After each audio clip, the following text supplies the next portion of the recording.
welcome to another edition of Ed's Model Madness. Today I'm going to be talking to you about a Revell Dale Earnhardt Monte Carlo NASCAR model, 1/25th scale, and I'm also going to show you a model that I've previously built, and this goes a long way back. I mean, this is probably, oh gosh, 10-15 years ago that I built this Dale Earnhardt Lumina, and it's actually the first car that I built that I was really serious about paying attention to detail, you know, doing some of the things above and beyond just painting and gluing the plastic car together. So anyway, I want to also take this opportunity to kind of give a little shout out to Chad over at Crystal Creek Farms. A couple days ago, he actually did a shout out for my wife and to me, and at the time he didn't know that I had Ed's Model Madness as my channel, but he's obviously a Dale Earnhardt fan because in his videos he's got a couple of Dale Earnhardt models that sit behind him when he does his live chats. So he kind of gave me the inspiration to do this video on my Dale Earnhardt models. Now I am a Dale Earnhardt fan. Really broke my heart the way that he passed, but he was doing what he loved to do. So I mean, I can't really think of a better way that if you're gonna go doing something that you love. So anyway, I hope you enjoy the video. Like I said, I'm gonna do the model review on the Revell kit, and then I'm gonna show you the one that I built 10-15 years ago. I don't even remember how long ago, but it's been a very long time. So hope you enjoy the video. Okay, so like I told you in the beginning that I was going to be doing a box review of a Dale Earnhardt Monte Carlo NASCAR model. Now, I've had this kit for quite some time.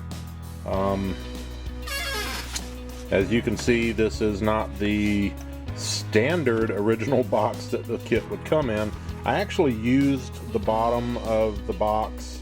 I believe I used it for a paint project on one of my other models.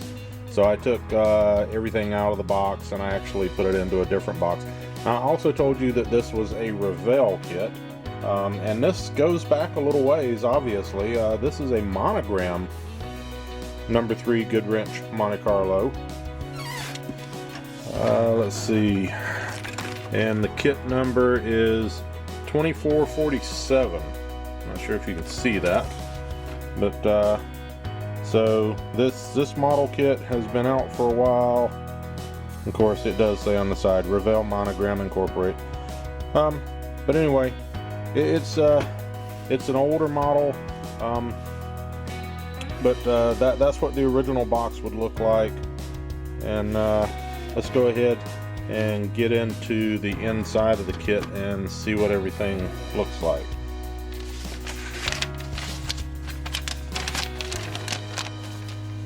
Monogram number 3 GM Goodwrench Monte Carlo stock car, number 2447, and this is in 1/24th scale.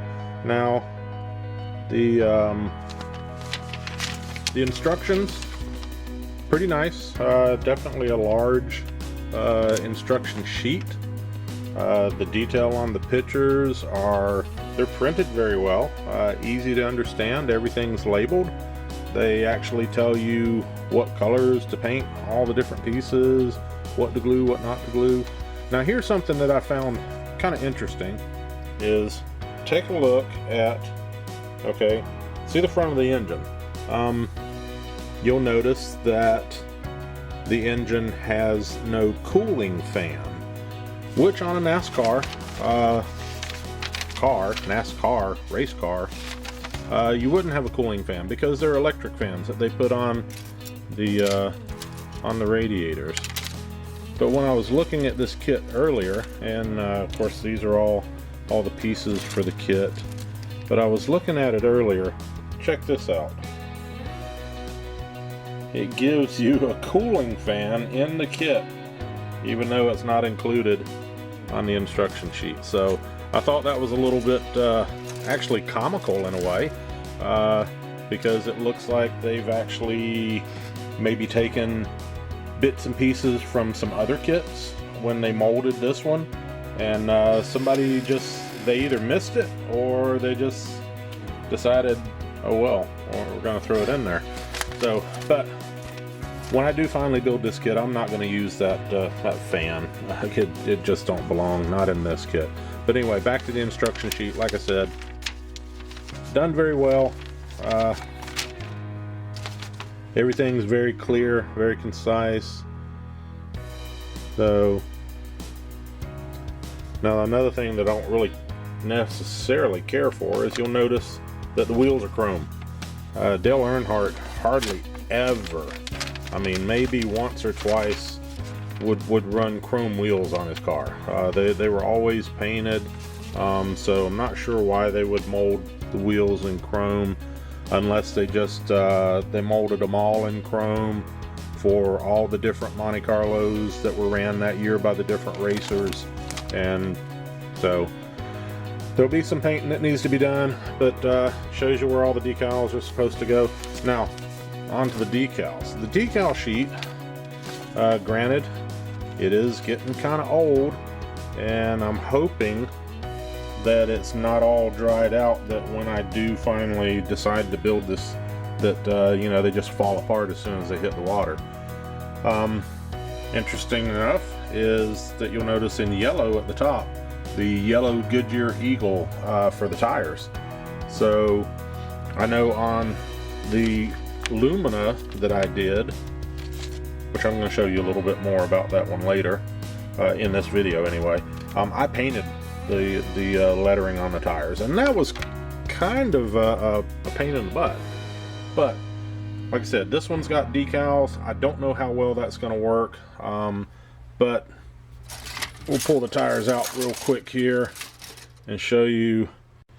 Not sure if you can see, but the Goodyear Eagle is molded onto the tire.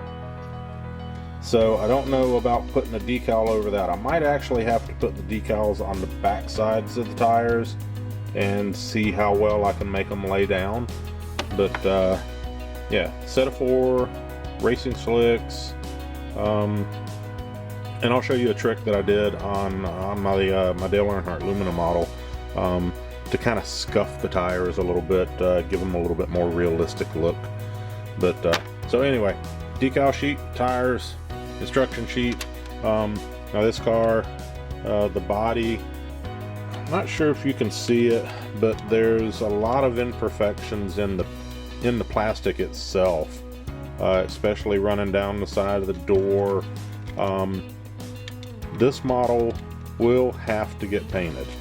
I'm at a point now building that I would not just try to polish this and accept those blemishes like that. I would need to paint this car.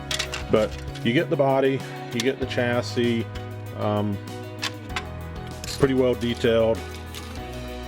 You get a sprue that has basically the roll cage frame of the car. The headers are on that sprue. The hood, and again, there's some imperfections in the plastic, so definitely would have to be painted. But you get the firewall, you get the rear deck lid, inside the trunk area, you get the racing seat. Now, one thing that I might try to do to add a little detail to the racing seat, and it's kind of odd now, looking back on things, that, you know, Dale Earnhardt died because his seatbelt broke. But I'm going to try to do seat belts in this car to add a little bit of detail to the interior. So some of the suspension, interior parts, exhaust, the rear end, some stuff for the engine, the fan belt. Again, there's that fan that won't be used. But yeah, the engine itself over here. Now, kind of cool that these NASCAR models come with distributors that have ignition wires on them. Now, that's one of the things that I usually add to to my models when I build them is putting the ignition wires on the engines.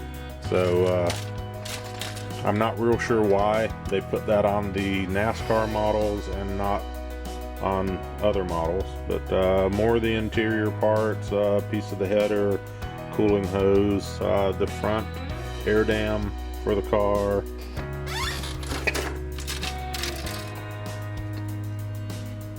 And I actually had to break this sprue in half because it was too big to fit into the box that I have everything in right now, but this is part of the suspension setup for the car. Again, I believe drive shaft, might be some oil lines or something on here. Anyway, more pieces of the model. Now, the chrome parts. As you can see, the radiator's chromed. There's no need for that. So that'll get painted out black. The grill inserts are chrome. There's actually a decal on the decal sheet for the grill inserts.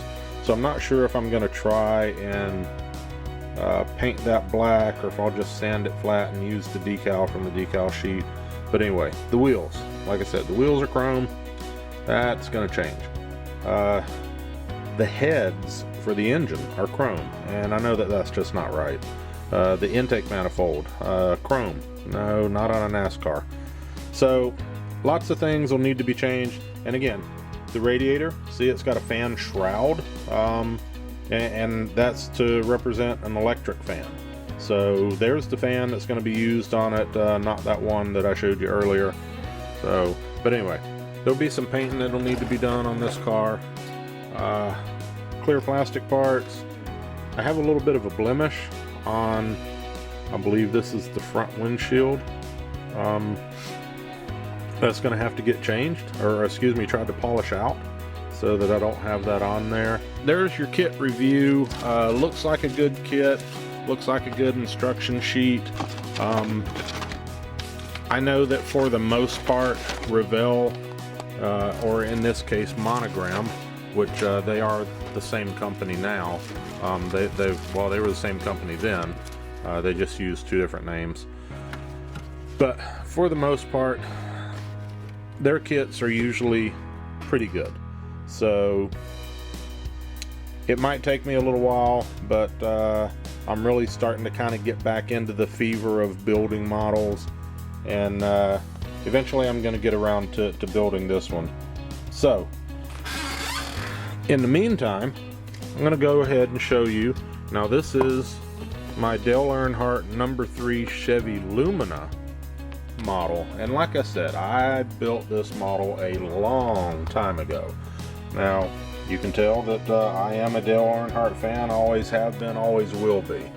I got this display case, I want to say it was a truck stop alongside I-95, making a trip one time down to Florida.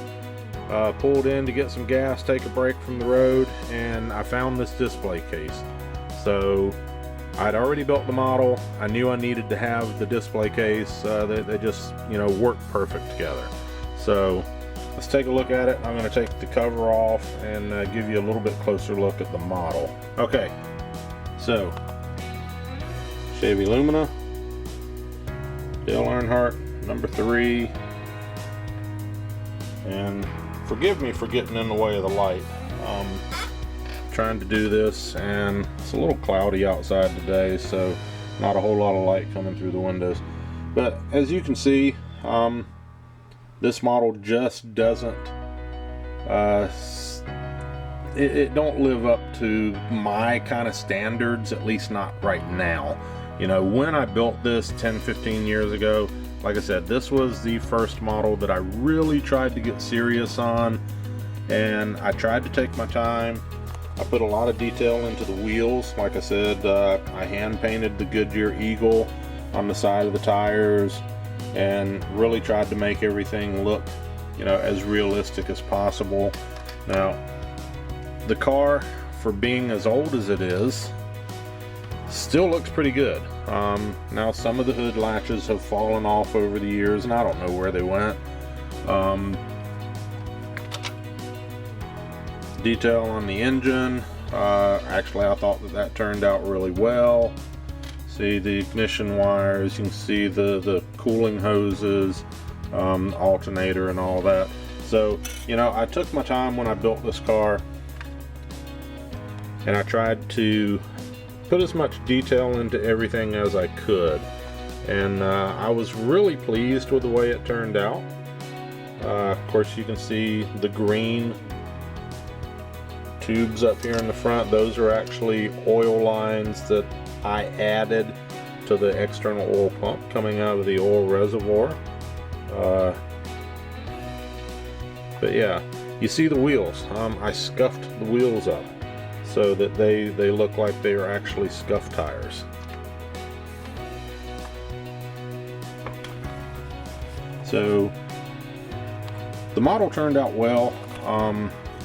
I did not paint this. This is the bare plastic, or just the straight plastic.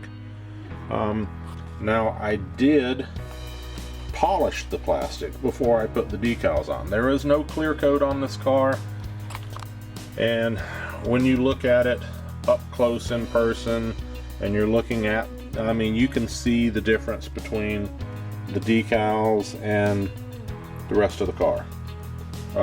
Had I clear coated it, it might have made that blend in a little bit better. Now some of this is hand painted. The silver on the bumper is hand painted.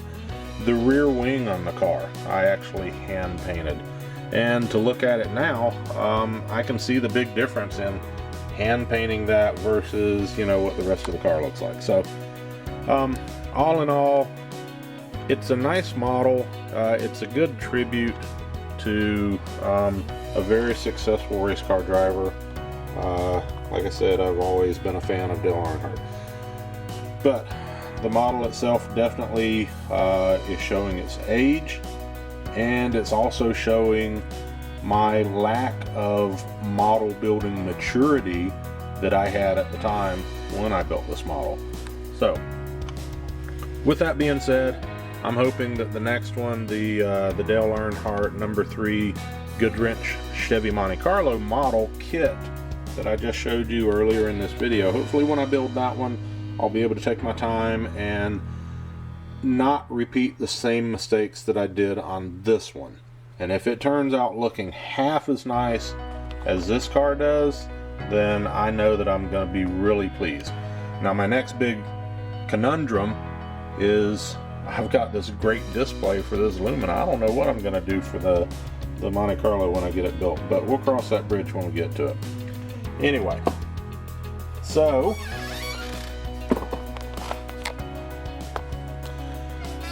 that is my number 3 Dale Earnhardt Goodwrench Chevrolet race car model, 1/25th scale monogram, and I believe that this one is probably Revell monogram as well.